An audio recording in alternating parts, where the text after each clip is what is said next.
Il y a d'abord un problème légal.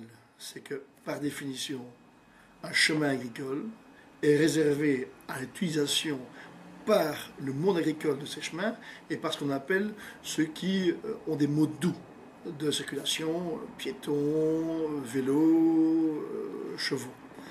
Or, on constate que systématiquement, ces chemins, lorsqu'ils représentent pour l'automobiliste ou le camionneur un raccourci, eh bien, il est aussi utilisé par ces personnes qui, légalement, n'ont pas à s'y retrouver. Alors, quand, j'ai envie de dire, il n'y a pas d'accident, tout se passe bien, on n'a pas été pris, pas pris, parce qu'on n'a pas été vu. Quand il y a un problème, là, tout le monde se retourne vers la commune en disant on ne savait pas. Pourtant, tout est clairement indiqué. Au départ, ce n'est que le respect de la loi. Mais comme toujours, vous avez beau émettre des lois, le genre humain a une tendance à vouloir systématiquement contourner la loi, ou considérer que ça s'applique à tout le monde sauf à lui. Et donc vous devez, en plus des panneaux de circulation, et c'est vrai pour le chemin agricole comme c'est vrai pour d'autres problématiques, regardez le respect du 30 à l'heure aux abords des écoles, qu'ils respectent, ceux qui ont une conscience claire qui leur dit oui, il faut le respecter. Mais sinon les autres, si vous n'aménagez pas en plus la voirie de manière à faire respecter la loi, eh bien on ne respecte pas.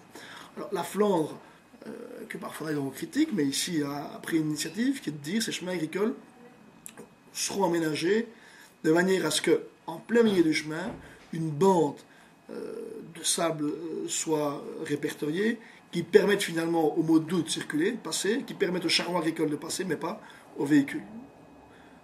Bon, voilà une solution. Moi j'ai simplement interpellé le ministre en me demandant ce qu'il en pensait, et s'il pensait qu'on pouvait mettre ça en application. J'ai vu que les réponses étaient positives, tant du ministre Ludgen que du ministre Furlan. Tant mieux. Je me réjouis d'avoir une réponse positive.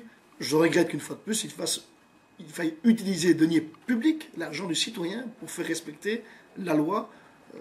Ce serait tellement plus simple autrement, mais manifestement, les choses sont ainsi faites.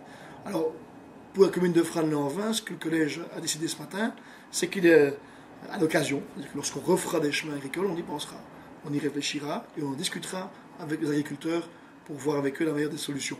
On ne va pas refaire les dossiers qui ont déjà été faits, c'est-à-dire qu'on ne va pas recasser les routes là où ça n'a pas été entrepris dans le passé, mais pour le futur, c'est une piste qu'on pense bien pouvoir utiliser.